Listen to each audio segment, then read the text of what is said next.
This is Rostra, the St. Theodore Guerin Junior Classical League podcast, where we bring the lessons of classical study into the light for the benefit of all.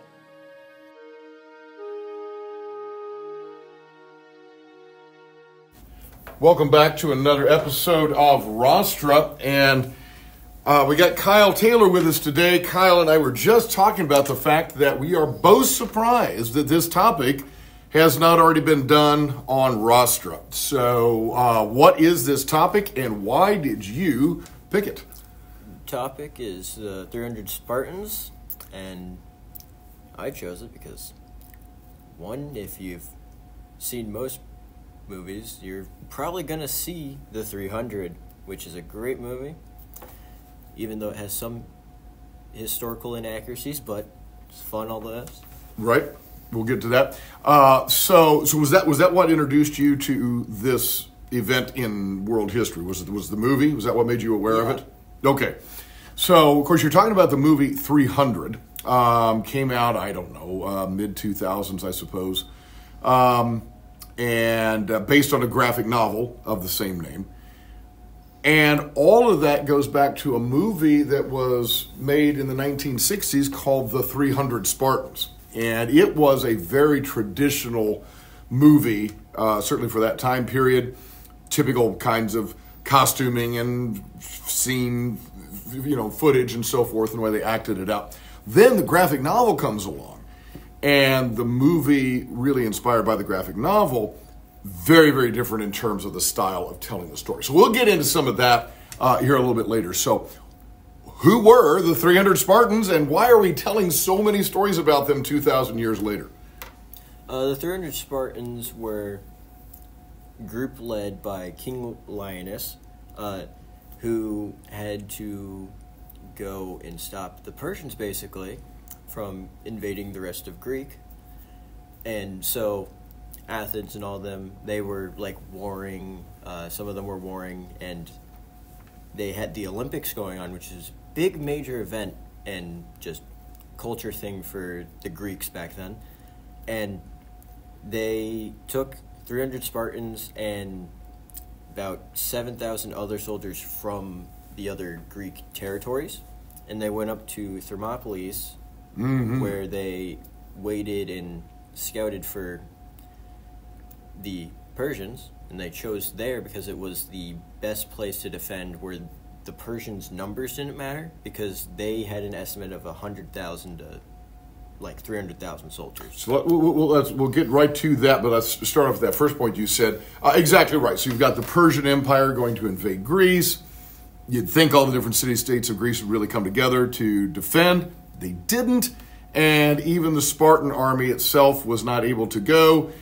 They're in the middle of this, one of their own religious festivals. And so, yes, exactly, King Leonidas, or Leonidas, you'll hear it pronounced both ways, he takes his personal bodyguard of 300 guys. And he's like, well, we're not subject to the rest of the laws. We will go. But while we focus on those 300 Spartans, I'm glad you mentioned the fact there were other people involved in this battle. And so they certainly did have others. So you mentioned this place called Thermopylae. Did you run across what that actually means? Thermopylae was basically, it was their own description of like the hell, or like beginning to hell in that aspect, because it was, it was like, it meant like a hot place to an extent, because Thermopylae is a mountainous area with sulfur, like water areas. Hot springs. Hot springs. So literally Thermopylae means hot gates, because it's such a narrow area. It's almost like it's been gated off, right? And exactly what you said. It is very, very hot. In fact, we get the word thermal from the thermo of Thermopylae. So it's a great place to fight, as you said. Persian army, huge, way outnumbering the Greeks, but it doesn't really matter because it's a natural bottleneck. Yes. So doesn't matter, you got 100,000 guys or 50,000 guys, you can only get a few guys through at a time. And so the hope was, right, that the 300 and their allies would be able to hold off the army while the rest of Greece got their act together and could try to defend. So, fabulous. What happened? So when the Spartans did get there with the other thousands of Greeks, they found the main battle area that they wanted. One side was a sheer cliff drop-off, which if you watch the movie, you see that in the movie. And then to the left of them is just a sheer cliff face. Yeah. So they mostly fight them there, but there was another entrance that they did find, which could go all the way around and get behind the Greek lines. So Leonidas, being smart, said, we're going to take 1,000 of, I want to say the Panethians, or it was another Greek country, and they put 1,000 of those soldiers by that other entrance to help warn them if the Persians did find out about it. But when the numbers didn't matter, the immortals that the Persians had didn't really even stand a chance against the Greeks, because the shields that the Greeks had were more durable than the Persians, and the Greeks were also just more well trained. So many factors. You talked about the geography and kind of this natural bottleneck sort of a place, but also you mentioned the two other key factors. You've got the armor itself, which the Spartans in particular, it just seemed to be more effective. Now, again, we'll get into the movie part in a moment and how the Spartans were appeared to be armored, but it's just more effective, right? So you've got that, but then also the training. Sparta, known to be the military culture of Greece, boys taken at a very early age and trained. So the whole place is just really, the whole city-state is one giant military camp, right? Oh. So these guys are super well trained. And a lot of the people fighting for the great king of Persia, they're enslaved, they're forced to do it, and so not really fighting with the same incentive as these trained warriors who are trying to defend their own homelands. So, good. So, I guess the 300 Spartans must have been wildly successful then, huh? Oh, they were, there was an estimate judging that they managed to kill about 10,000, maybe more, of the Persian soldiers. And off of one of the things you said, Leonidas only took soldiers that had a male heir to the battle as well. Yeah. So hey, you know what? Our line goes on, and we can fight fiercely. And so these 300 Spartans, they had this great victory, right? And they lived to tell about it. Unfortunately, that's where it comes in. Eventually, a shepherd from one of the other Greek places that just went, hey, the Persians are coming. Welcome to our town. How was your trip? Yeah. Did you have a nice voyage? And so they told them about the secret passage. Granted, since Greek is a peninsula and surrounded by water, you might be asking also, why weren't ships going around flanking and doing all those maneuvers? It's because Athens actually sent their navy, which was much better than them. But so when the Persians found out about the secret entrance, he sent good amount of his immortals or undead is what they would like to call them, because they just basically replace the numbers every time you killed one. Right. And so they sent those through the secret mountain passage. The Greeks saw it. The thousand that they had on standby saw it, came and warned the Spartans and Leonidas, and they eventually pulled back. And so Leonidas did a very nice thing for them. He told all the Greeks, except for his own, because it was very shameful if you were a Spartan and you ran away from battle. Yeah. Because it was either you fight till you win or you die fighting. That's it. But so he let all of the other Greeks go back to the town or their towns and cities and basically warn and tell the others what's going on, while the other 300 Spartans would just go and keep holding them off and fight to the death. And fight to the death. And fight to the death they did. Every single last guy, including the king, King Leonidas, they died.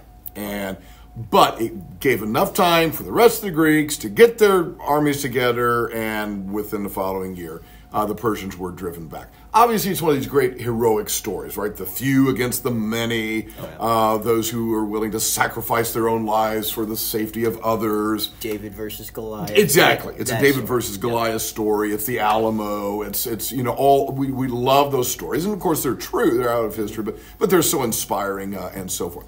So that's probably why we've had two movies, at least in the English-speaking world, we've had two movies and a graphic novel about an event that really is, 2,000 plus years ago. So the one that is maybe more familiar, this movie 300, came out in the 2000s. It is accurate in a lot of ways, especially some of the best lines. People love, really great lines of dialogue in these action movies, and some of the best lines in the movie are accurate, according to the Greek historian Herodotus. Things that he reports that they said, these lines make their way into the movie.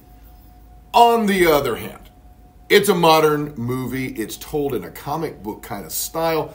Where are some of the maybe less than historically accurate parts of the movie? Well, for starters, you definitely don't see any of the other Greeks that showed up for the battle at all. You don't, right.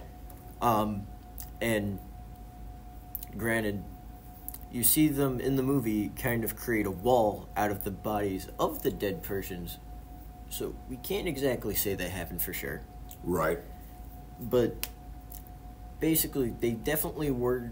The bodies were stacking up only because they kept falling on each other during the battle. Right, there is that. Because they were holding a now, small now, the one thing I'm thinking about is, now the shields that they depict, that the Spartans using, are great. They're just, the big round bronze shields have the big red, kind of looks like an upside-down V, but it's the Greek letter lambda.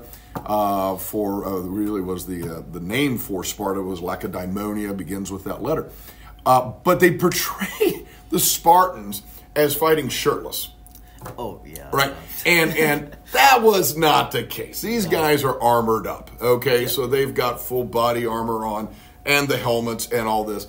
That was a little bit ridiculous, but, I didn't have a problem with that because it was clearly a comic book style telling of the story. Yeah. So I could easily look past that.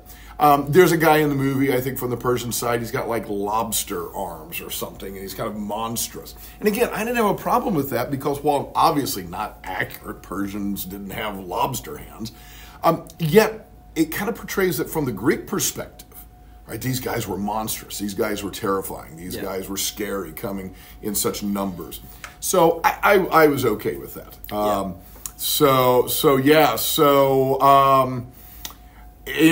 It's such a great story. There's a statue of the king, Leonidas, in Greece, in Sparta there, and you can go visit that today. Anything else that you think folks really need to hear about the 300 Spartans? That King Leonidas, he was one of the first people to die on the back half, when they were just having to hold off for the rest of the Greeks to retreat and go back. Yeah. And thought that he died to an arrow. So that's more likely the case. But even then, his troops still didn't falter and did a great job at holding back Persians. Absolutely, even with their leader down. And that just shows how well trained those guys were, that they could continue to fight even once their leader was down. Kyle, thank you so much, man. This was a great episode. And again, I'm surprised we haven't had on roster before, but I'm glad we have it now. Yep. Thank you for listening to Rostra. You may check out all our episodes on Spotify and follow us on social media at GarinJCL. That's at GuerinJCL.